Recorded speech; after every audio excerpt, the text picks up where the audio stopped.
प्रसिद्ध समस्त ऋषिगण थे, उन्होंने सूत जी से प्रश्न किया कि हे प्रभु, कुछ ऐसा प्रसंग की महिमा सुनाइए जिसे कि ब्रह्म हत्या जैसे पाप नष्ट हो जाए, जिनका दर्शन करने से हमारे समस्त पापों का निवारण हो सके। तो सूत जी कहते हैं कि हे ऋषियों, अब तुम्हें हम विश्वेश्वर महात्मा का वर्णन करते हैं। इस संसार में जो कुछ भी दिखाई दे रहा है, यह दिव्य वस्त्र मात्र है। वह चिदानंद स्वरूप निर्विकार सनातन है। जब यह केवल एक था, उसे कुछ लीला करने के लिए दूसरी इच्छा हुई, तो वही शिव सगुण होने पर उनको शिव नाम से जाने लगा। फिर वो स्त्री तथा पुरुष के रूप में दो भागों में उत्पन्न हुए। जो पुरुष था वह शिव, और जो स्त्री थी वो सत्य नाम से विख्यात हुई। शिव एवं सत्य में स्वभाव से अधिष्ठाव्रत थे। अपने चिदानंद स्वरूप से प्रकृति और पुरुष का निर्माण किया। ब्राह्मण जब इस प्रकृति और पुरुष ने अपने जननी एवं जनक को नहीं देखा, तब उनमें संशय होने लगा। उस समय मेरे परमात्मा द्वारा आकाशवाणी हुई कि तुम दोनों तप करो। ऐसा करने से तुम लोग उत्तम शिष्ट का निर्माण कर सकोगे। प्रकृति और पुरुष ने कहा, हे प्रभु, तप के योग्य कोई स्थान हो तो मुझे शीघ्र बताइए कि हम तप तो करें, लेकिन करें कहाँ? कोई ऐसा विशेष स्थान का चिन्ह बताइए, क्योंकि हमें कहीं कुछ दिखाई नहीं पड़ रहा है। हम किस प्रकार से पालन करें और कहाँ स्थित होकर के हम तप करें। तब उनकी बात सुनकर के जो निर्वेश शिव थे, अंतरिक्ष से सभी सामग्रियों को सहित संपूर्ण अपना तेज जो सारभूत था, वह सारभूत 5 कोश में विस्तृत विस्तार का हो गया। वह 5 कोश सुंदर एक नगर का रूप ले लिया और उसके समीप वह तेजमय पुरुष को भेज दिया। वहां स्थित होकर के विष्णु ने शिष्ट की कामना के लिए देवाधिदेव महादेव का ध्यान किया और वही दिव्य वर्षों तक बहुत काल पर्यंत तप किए।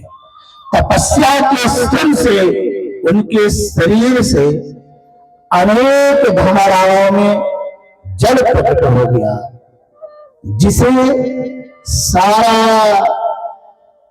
पृथ्वी जल से भर गया। उस समय चारों ओर जल के सिवा दूसरी कोई वस्तु दिखाई नहीं पड़ती थी। विष्णु को यह देखकर महान आश्चर्य हुआ। यह आश्चर्य कैसा? उस आश्चर्य को देख विष्णु ने अपना सिर हिला दिया। उनके सिर हिलाने से विष्णु के कान से एक मणि पृथ्वी पर गिर पड़ी। उस मणि को गिरने से उस जगह का नाम हो गया मणिकर्णिका। इसलिए काशी में मणिकर्णिका प्रसिद्ध है।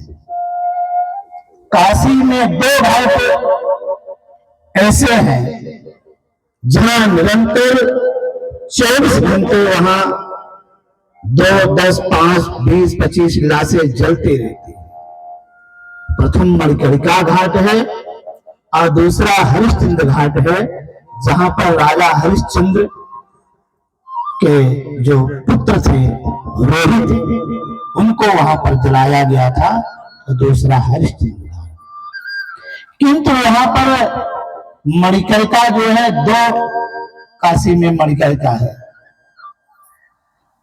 प्राय लोगों को, बहुत कम लोगों को जानकारी, जिसने शास्त्रों को पढ़ा है उसी को ये विधि मालूम है कि काशी में दो मणिकर्णिका है।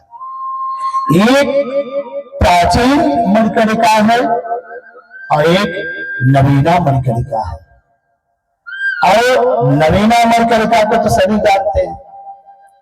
बाबा विश्वनाथ के पास में गंगा जी के किनारे है, जहां पर निरंतर 20, 25, 30 लाशें हमेशा जलती रहती है। अरे वहां तो बरसात आ जाता है तो छत में लाश जलती है, कहाँ ले जाएंगे मुर्दे?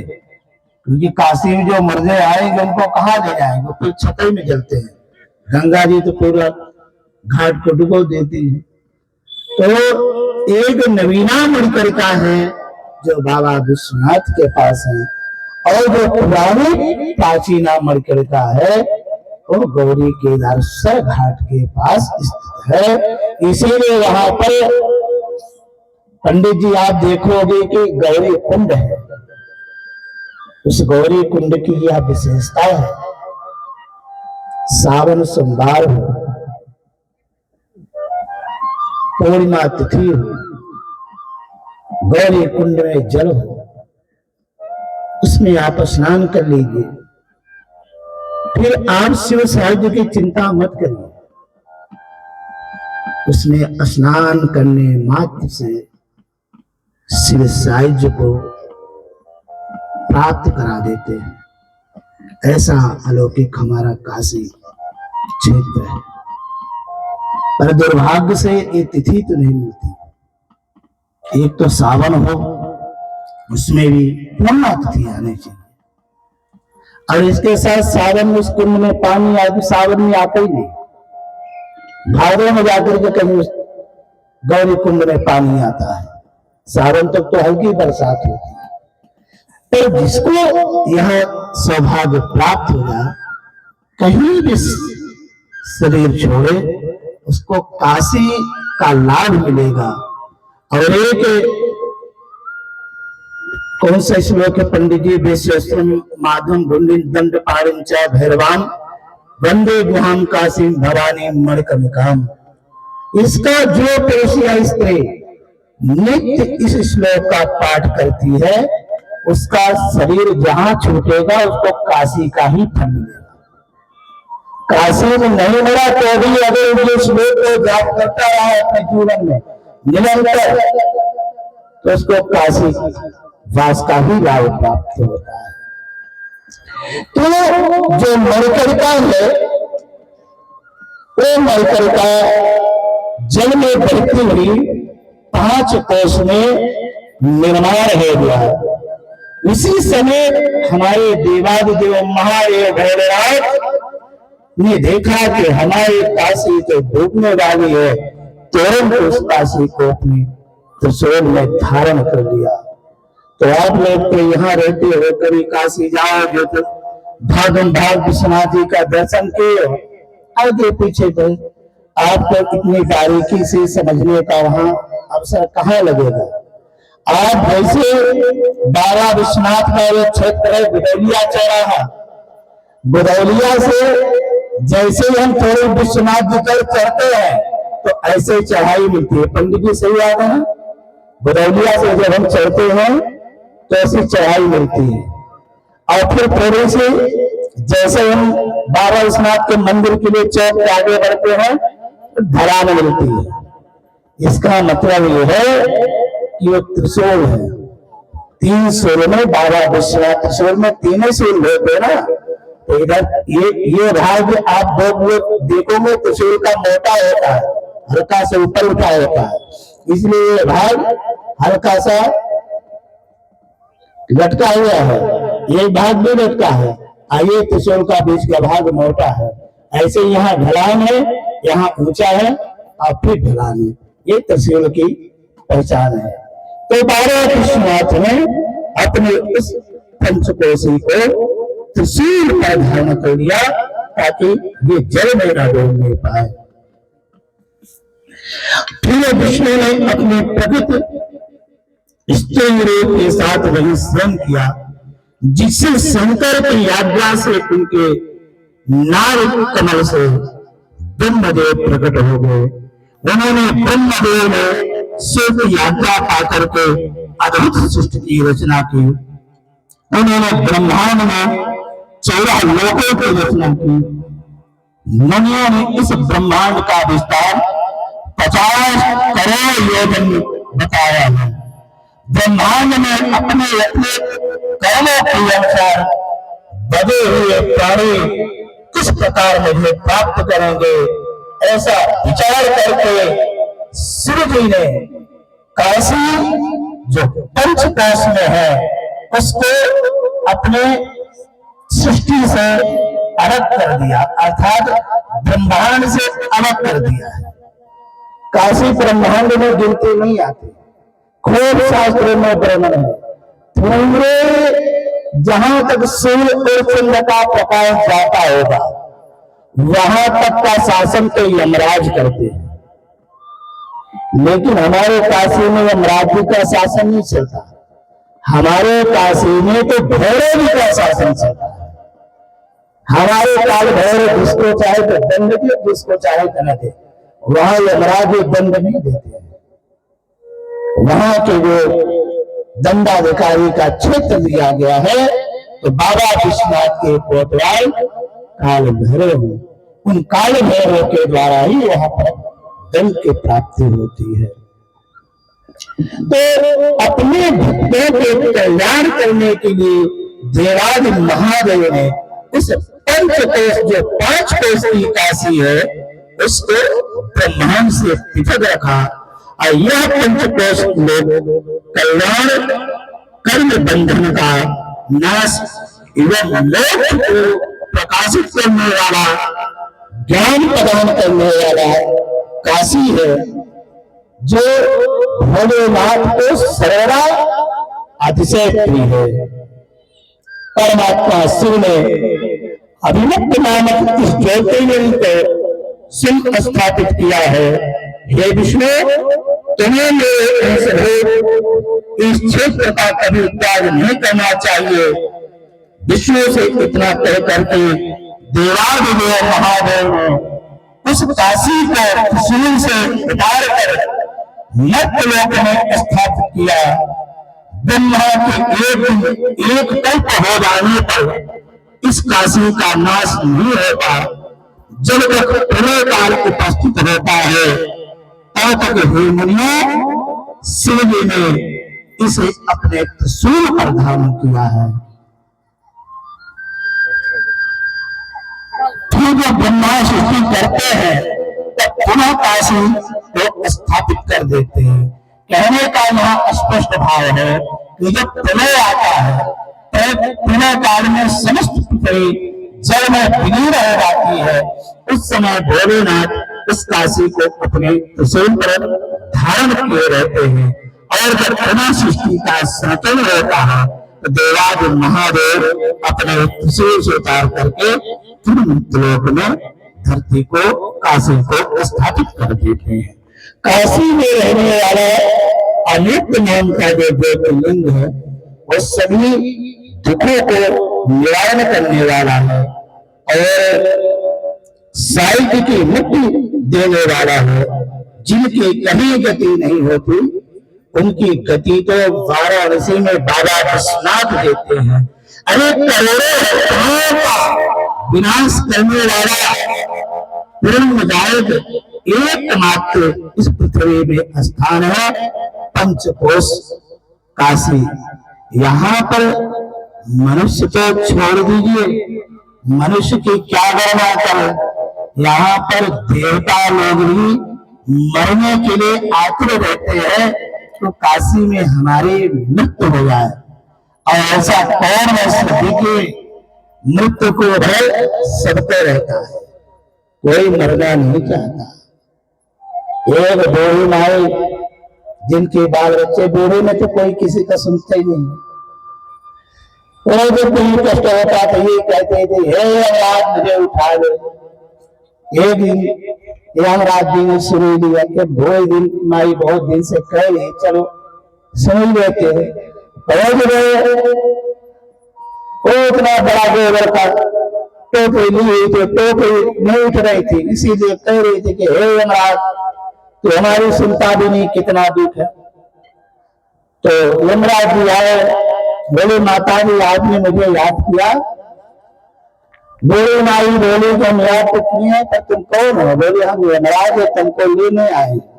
बोले हम इसलिए नहीं बुलाए थे, हम इसलिए बुलाए थे कि हमारे टोकरा में उठ गए, आके उठा दो। अरे बोले भाई बूढ़ी अवस्था में भी नहीं जाना चाह रही, अभी कह रही है कि थोड़ी नाती पंथी का विवाह राजी हो जाए तब फिर करें। जबकि नाती पंथों से कोई मतलब, सोच रही कि मर जाए तो विवाह करे, कहीं विवाह में बंधन न डाल दे। इधर विवाह हो गया, पता चला कि मेरी माई मरने लगा दी है, तो जो भी 4-6 महीना आगे खिसक जाएगा, इससे अच्छा है चली जा तो करे। तो बाल बच्चे थी समझ रहे कि कमरा इसके कारण भरा हुआ है, कम से कम खाली हो जाए तो इसमें हमारे बाल बच्चे आकर के सेट हो जाएंगे। और अभी कह रहे कि इसका विवाह देखने के बाद ही हम जाएंगे। तो बुढ़ापे आ गया है, शरीर जर्जर हो गया है, कोई हमारी इज्जत नहीं है, कोई पूछ नहीं रहा। देखो कितनी इस शरीर की कितनी विडंबना है, लेकिन भगवान ने कैसी माया बनाया है। जो पुत्र कल तक हमारे अधीन था, आज हम उसके अधीन हो गए। भाई बच्चा जन्म लेता है तो किसके अधीन हो जाता है? माता पिता के। माता पिता की रक्षा में ही जीव बड़ा होगा, नहीं तो मर जाएगा। ऐसे जो बुढ़ापा आ जाता है तो माता पिता उसके अधीन हो जाते हैं। वो पकड़ के ले गए,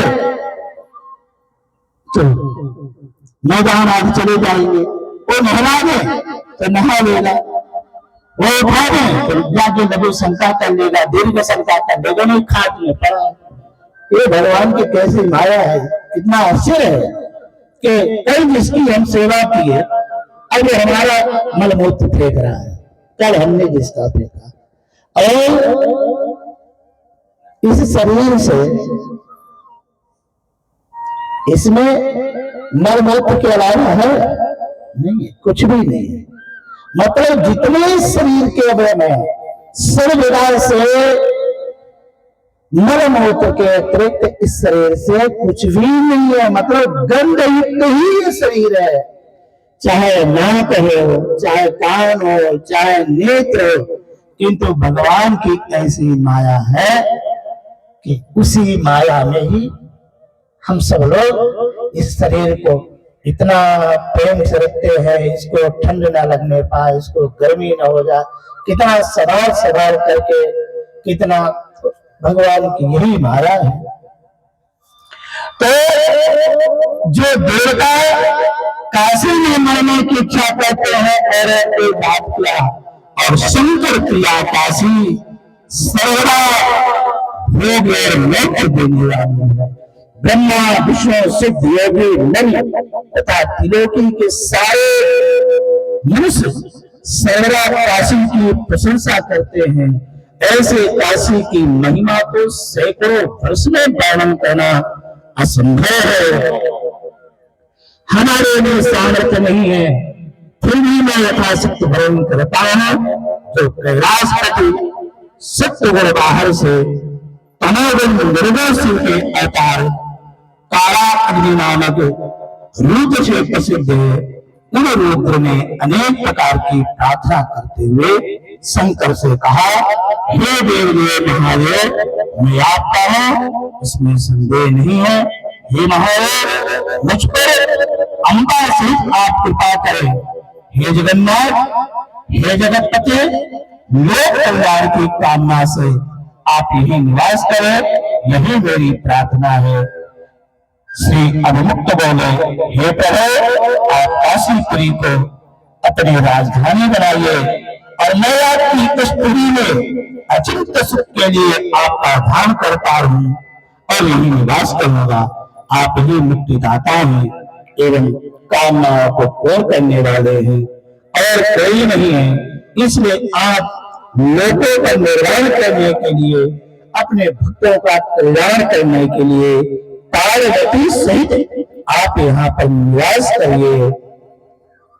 भोलेनाथ ने कहा, तथा इस प्रकार से देवादिदेव महादेव पार्वती के साथ बाबा विश्वनाथ में शाहिद हो गए और काशी में निवास करने लगे।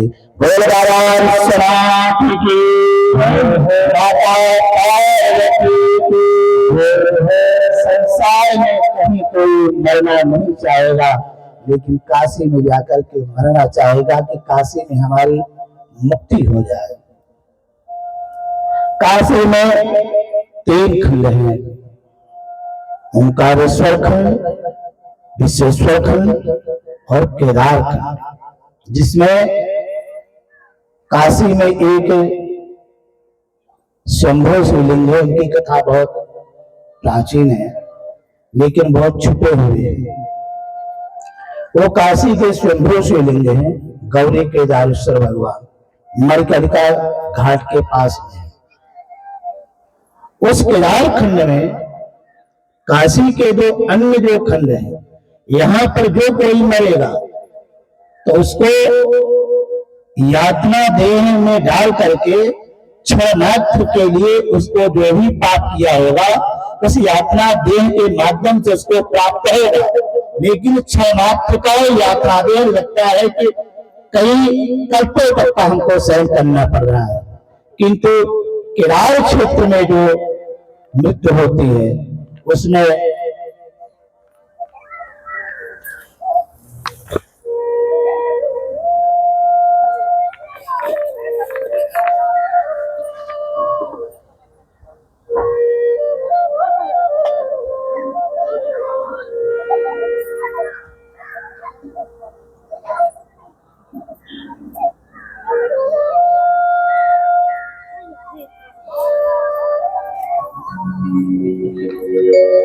उस केदार क्षेत्र में जिसकी मृत्यु होती है उसको यातना देह प्राप्त नहीं होता है।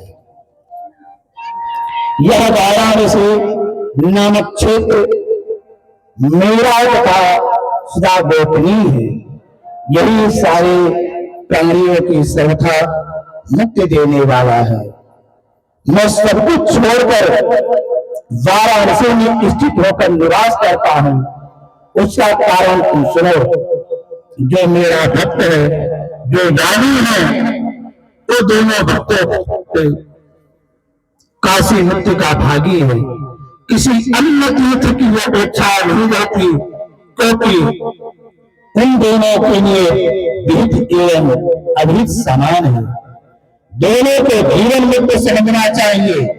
जहां जहां कहीं भी मेरे शरण शीघ्रता से मुक्ति प्राप्त हो जाती है, यह मेरा वचन निश्चित है। यह मेरा करने वाला चाहे किसी वर्ण का हो, चाहे किसी आश्रम का हो, चाहे युवा हो अथवा वृद्ध हो, चाहे पातकी हो, चाहे पशु हो, चाहे पक्षी हो, निसंदेह काशी में मरने वाला है तो मुक्त हो जाता है। चाहे कोई पवित्र हो अथवा अपवित्र हो, कन्या हो अथवा स्त्री हो, जो भी इस क्षेत्र में शरीर छोड़ता है वह मुझको प्राप्त होता है। हे देवी, जिस प्रकार स्वेदन, अंडज, उद्भिज, पिंडज मरने पर मोक्ष प्राप्त कर लेते हैं, वैसा अन्य कोई भी तीर्थ नहीं है। वैसा तो सिर्फ काशी ही क्षेत्र है। हे देवी, इस क्षेत्र में न ज्ञान की अपेक्षा है, न भक्ति की अपेक्षा है, न तो सत्कर्म की अपेक्षा है, न दान की अपेक्षा है, न संस्कार की अपेक्षा है, न ध्यान करने की अपेक्षा है, न नाम की अपेक्षा है, न पूजा करने की अपेक्षा है, और न तो श्रेष्ठ जात की अपेक्षा है। वो चाहे जैसा भी है, यदि मोक्षदा काशी में निवास करता है तो निश्चय ही काशी के मोक्ष का अधिकारी हो जाता है।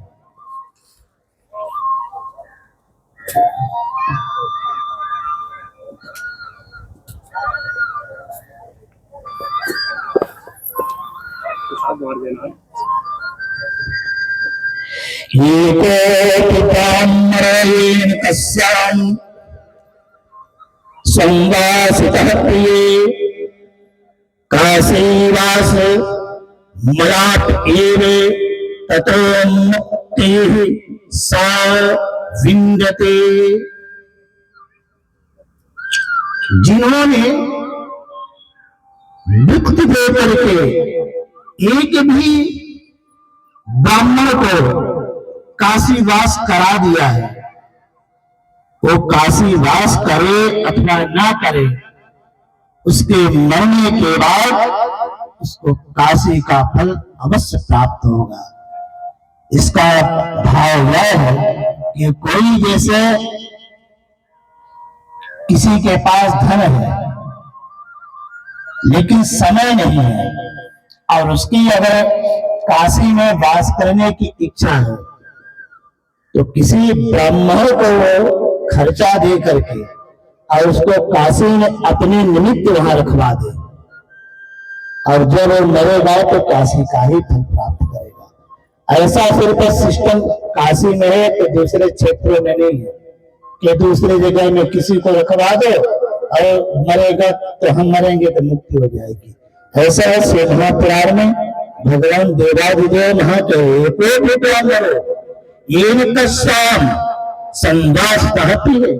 एक ब्राह्मण को भी यदि आप अपने खर्चे से उसको काशीवास करा देते हो, आपको मरने पर काशीवास का ही पुण्य मिलेगा, फिर पुनः जन्म नहीं होता।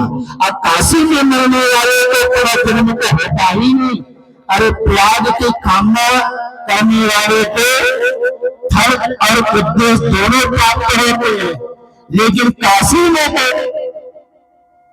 सीधे मुक्ति मिल जाती है, जन्म होता ही नहीं है।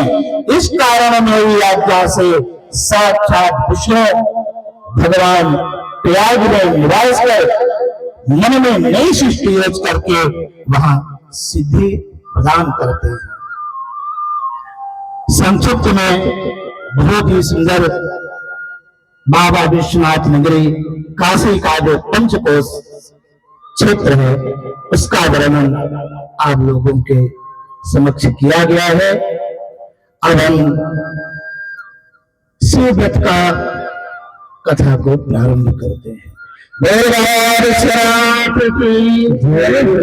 थोड़ी सी जोर लगा लो, गुटका पान तो चकाचक चबा रहे हो।